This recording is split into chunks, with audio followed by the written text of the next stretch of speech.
உங்களுடைய அன்பான எழுச்சி மிகுந்த வரவேற்பிற்கு என்னுடைய மனமார்ந்த நன்றியை தெரிவித்துக் கொள்கிறேன். இந்த நிகழ்ச்சியிலே என்னோடு கலந்து கொண்டிருக்கக்கூடிய நம்முடைய மாவட்ட கழக செயலாளர் அமைச்சர் கீதா ஜீவன் அவர்களே, தூத்துக்குடி மாநகர மேயர் ஜெகன் பெரியசாமி அவர்களே, மதிமுக மாவட்ட கழகத்தின் செயலாளர் ரமேஷ் அவர்களே, ஒன்றிய கழக செயலாளர் சுப்பிரமணியன் அவர்களே, பேரூர் செயலாளர் ராதாகிருஷ்ணன் அவர்களே, பேரூராட்சி மன்ற தலைவர் அருணா தேவி அவர்களே,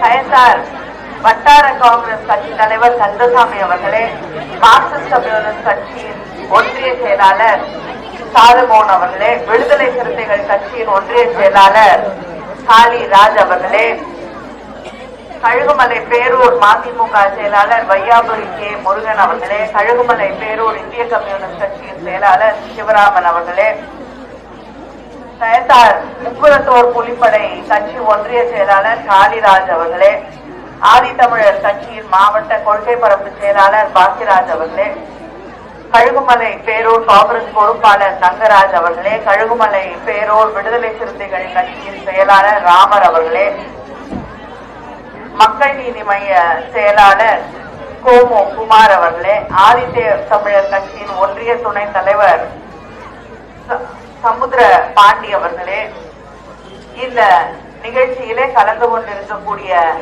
நம்முடைய கூட்டணி இயக்கங்களை சார்ந்த சகோதரர்களே, சகோதரிகளே, திராவிட முன்னேற்ற கழகத்தின் முன்னணி செயல் வீரர்களே, நம் அன்பு தலைவர் கலைஞரின் உயிரினும் மேலான அன்பு உடன்பிறப்புகளை, உங்கள் அத்தனை பேருக்கும் என்னுடைய வணக்கத்தை, நன்றியை தெரிவித்துக் கொள்கிறேன். இந்த தேர்தல் என்பது வெறும் ஒரு ஆட்சி பொறுப்பிற்கான தேர்தல் இல்லை. அதை தாண்டி நம்முடைய பிள்ளைகள் எதிர்காலத்துல பாதுகாப்பாக இருக்க வேண்டும், அவங்களுக்கு ஒரு நல்ல வேலை கிடைக்கணும், படிப்பு கிடைக்க வேண்டும், பெண்கள் பாதுகாப்பாக வாழ வேண்டும் என்ற அந்த உரிமைகளுக்கான தேர்தல் என்பதை நாம் புரிந்து கொள்ள வேண்டும். உங்களுக்கு நல்லா தெரியும், நீட் தேர்வுகளை கொண்டு வந்து இன்னைக்கு நம்ம மருத்துவ கல்லூரிக்குள்ள போனோம்னா அந்த நீட் தேர்வை எழுதிதான் போக முடியும். நம்ம வீட்டு பிள்ளைங்களுக்காக தலைவர் கலைஞர் அவர்கள் கொண்டு வந்த அரசு மருத்துவ கல்லூரியில போய் படிக்கணும்னா அந்த தேர்வு, அதுவும் சிபிஐ பாடத்து அடிப்படையில நடக்கக்கூடிய அந்த தேர்வை எழுதணும். இப்ப ஒன்றிய அரசாங்கம் புதிய கல்விக் கொள்கைன்னு ஒண்ணு கொண்டு வருது, மோடி ஆட்சி. அது என்னன்னா, அதுல எல்லா கல்லூரிக்கும் சிஏ படிக்கிறாங்க, பிகாம் படிக்கிறாங்க இல்லையா, அதுக்கு இப்ப நுழைவுத் தேர்வு கிடையாது. மார்க் வாங்கினீங்கன்னா போய் படிக்கலாம். ஆனா அதுக்கும் இந்த நுழைவுத் தேர்வு என்ட்ரன்ஸ் எக்ஸாம் கொண்டு வந்து நம்ம பிள்ளைகளுடைய எதிர்காலத்தை படிக்கக்கூடிய வாய்ப்பை கெடுக்கக்கூடிய ஆட்சிதான் மோடியோடைய ஆட்சி. நம்ம ஆட்சியில நம்முடைய முதலமைச்சர் அண்ணன் தளபதி அவர்கள் நம்ம வீட்டு பெண்கள் போய் கல்லூரியில படிக்கும் பொழுது எந்த கஷ்டமும் படக்கூடாது, பெற்றோர்களுக்கும் கஷ்டம் கொடுக்க கூடாதுங்கிறதுக்காக புதுமை பெண் திட்டத்துல 1000 ரூபாய் கொடுக்கறாங்க மாதம் மாதம். அதே போல தமிழ் புதல்வன் அப்படிங்கிற திட்டத்தின் வழியாக இளைஞர்களுக்கு, படிக்க போகக்கூடிய இளைஞர்களுக்கும் மாதம் 1000 ரூபாய் வழங்கப்படும் என்று அறிவித்திருக்கிறார்கள். ஆனா நம்ம பிள்ளைங்க படிக்க கூடாது, 100-200 வருஷத்துக்கு முன்னாடி எப்படி இருந்தோமோ அப்படியே வச்சுக்கணும்னு நினைக்கக்கூடிய ஆட்சிதான் பிஜேபி ஆட்சி, மோடியோடைய ஆட்சி என்பதை நாம் புரிந்து கொள்ள வேண்டும். இப்படி அது மட்டும் இல்ல, பெண்களை பத்தி பேசுறாங்க நிறைய, நாங்க மரியாதை கொடுக்கிறோம். ஆனா பிஜேபியோடைய எம்பி இருக்காங்கல்ல, அந்த எம்பில 44 பேர் மேல பெண்களுக்கு எதிரான வன்முறைகள், பாலியல் குற்றங்கள், குழந்தைகளுக்கு எதிரான வன்முறை, அப்படி 44 பேர் மேல வழக்குகள் இருக்கு. ஆனா பெண்களை பத்தி பேசக்கூடிய பிஜேபி மோடி எந்தவித ஆக்ஷனும் எடுக்கல. அவங்க மேல அவங்களுக்கு யாருக்கும் தண்டனை கிடைக்கல. எல்லாரும் பாராளுமன்றத்துல உட்கார்ந்துகிட்டு இருக்காங்க. இதுதான் இந்த அரசாங்கம் பெண்களுக்கு தரக்கூடிய பாதுகாப்பு. எந்த வாக்குறுதியும் நிறைவேற்ற மாட்டாங்க. 15 லட்சம் ரூபாய் போடுறேன் நாங்க பேங்க்ல, போட்டாங்களா? உங்க பேங்க்ல காசு கம்மியா இருந்தா அதையும் வழிச்சு வாரிட்டு போயிடுறாங்க இல்லையா? கம்மியா இருக்குன்னு சொல்லி அந்த காசையும் எடுத்துட்டு போயிடுறாங்க. 100 நாள் வேலை யாருக்காவது ஆமா சுரண்டிடுறாங்க. நம்மளுக்கு எப்படி தமிழ்நாட்டுல இருக்கக்கூடிய வரியெல்லாம் சுரண்டி எடுத்துட்டு போயிட்டு 1 ரூபாய் கொடுத்தா 25 பைசா திருப்பி கொடுக்கறாங்களோ அதே மாதிரி பேங்க்ல இருந்தும் எல்லாத்தையும் எடுத்துட்டு போயிடுறாங்க. 100 நாள் வேலை யாருக்காவது 100 நாள் வேலை கிடைக்குதா?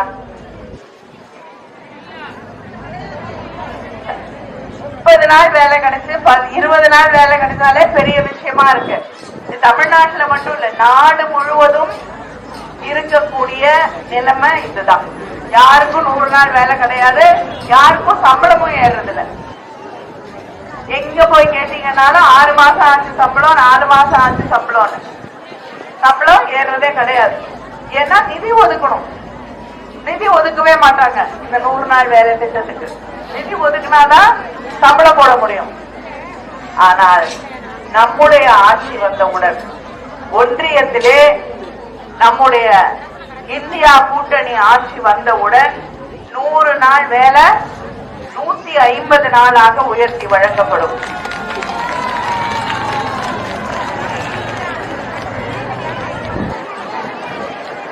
சம்பளம்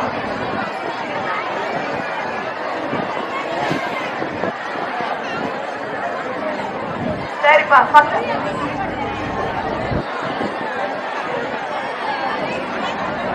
உங்களுக்கு வேலை வாய்ப்புகள் உருவாக்கி தருவதற்கு நிச்சயமாக வேற ஏற்பாடுகள் செய்து தரப்படும்.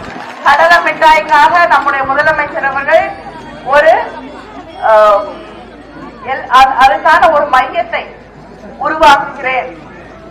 அந்த கடலை மிட்டாய் தயாரிக்கக்கூடியவர்கள் நிறைய கடலை மிட்டாய் புதிதாக தயாரித்து வெளிநாட்டுகளுக்கெல்லாம் அனுப்பக்கூடிய அளவிலே, ஏன்னா கடலை மிட்டாய் நம்ம பகுதியில இருக்கக்கூடிய கடலை மிட்டாய் உலகத்துல எல்லாருக்கும் தெரிஞ்சது. ஆனா வெளிநாடுகளுக்கு நம்ம அதிகமா அனுப்புறதில்லை. அந்த அளவுக்கு அதை முன்னேற்ற வேண்டும் என்பதற்காக கோயில்பட்டியில அந்த கடலை மிட்டாய் வளாகம் ஒன்றை அமைத்து தருவேன் என்று முதலமைச்சர் அவர்கள் நமக்கு உறுதி கூறியிருக்கிறார்கள். விரைவில் தேர்தல் முடிஞ்ச உடனே அது அமைக்கப்படும். எல்லாருக்கும் அங்க வேலை வாய்ப்பு வழங்கப்படும் என்பதை நான் மகிழ்ச்சியோடு தெரிவித்துக் கொள்கிறேன். அது மட்டும் இல்ல, மிகப்பெரிய நிறுவனமான இந்தியா உலகத்திலே பெரிய கார் தொழிற்சாலை தூத்துக்குடியில கொண்டு வரப்பட்டிருக்கு. நம்ம ஊர்ல படிச்ச இளைஞர்களுக்கு, இளம் பெண்களுக்கு அங்கே வேலை வழங்கப்பட வேண்டும் என்று முதலமைச்சர் சொல்லியிருக்கிறார்.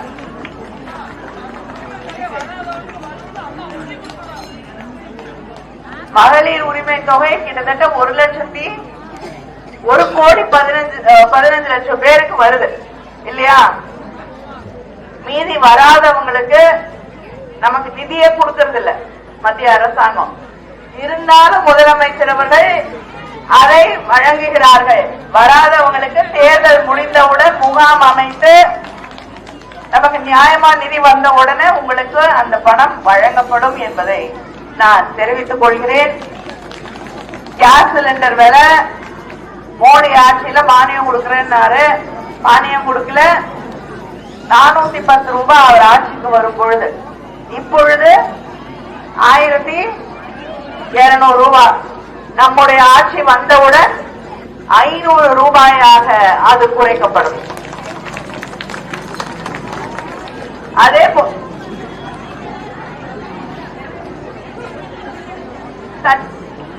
நிச்சயமா இந்த பகுதிக்காக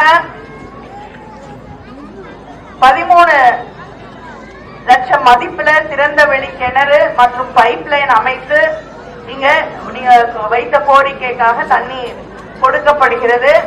25 லட்சம் மதிப்புல தரைமட்ட நீர்த்தேக்க தொட்டி கேட்டிருக்காங்க இந்த பகுதியில. அதையும் கட்டிக்கிட்டு இருக்காங்க. விரைவில் அதுவும் செய்து தரப்படும். அதனால தண்ணி பிரச்சனை அது முடிஞ்ச உடனே, கட்டிட்டு இருக்கிறது முடிஞ்ச உடனே நிச்சயமா உங்க தண்ணீர் பிரச்சனை தீர்க்கப்படும். அப்படியும் தேவை இருந்தால் அதுக்காக புதிய திட்டம் கொண்டு வரப்பட்டு அந்த தண்ணீர் பிரச்சனையும் தீர்க்கப்படும். அதனால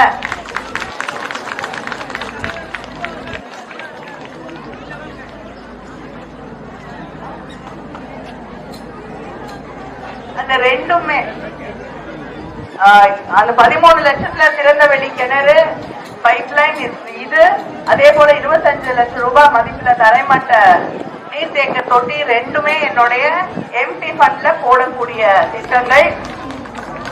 இதுக்கு மேல வேணும்னா நிச்சயமா அரசாங்கத்திடம் பேசி நம்முடைய முதலமைச்சர் அவர்கள் இங்க இருக்கக்கூடிய மக்களுக்காக அதையும் செய்து தருவார்கள் என்பதை நான் தெரிவித்துக் கொள்கிறேன்.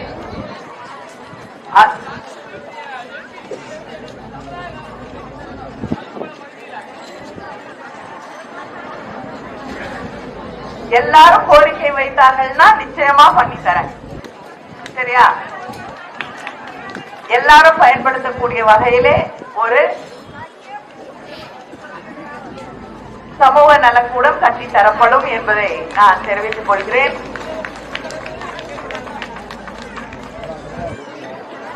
வரக்கூடிய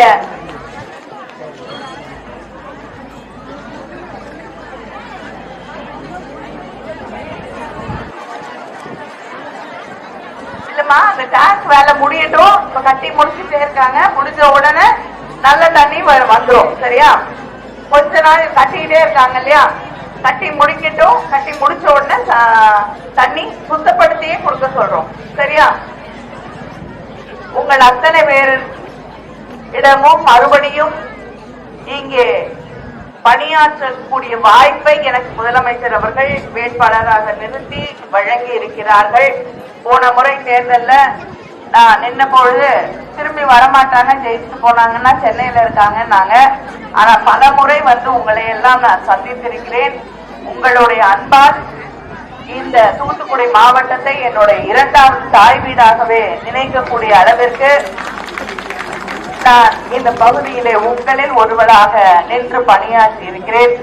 மறுபடியும் உதயசூரிய சின்னத்திலே வாக்களித்து உங்களோடு பணியாற்ற, உங்களுக்காக பணியாற்றக்கூடிய வாய்ப்பை எனக்கு வழங்க வேண்டும் என்று உங்களை எல்லாம் வேண்டி கேட்டுக்கொள்கிறேன். நன்றி, வணக்கம்.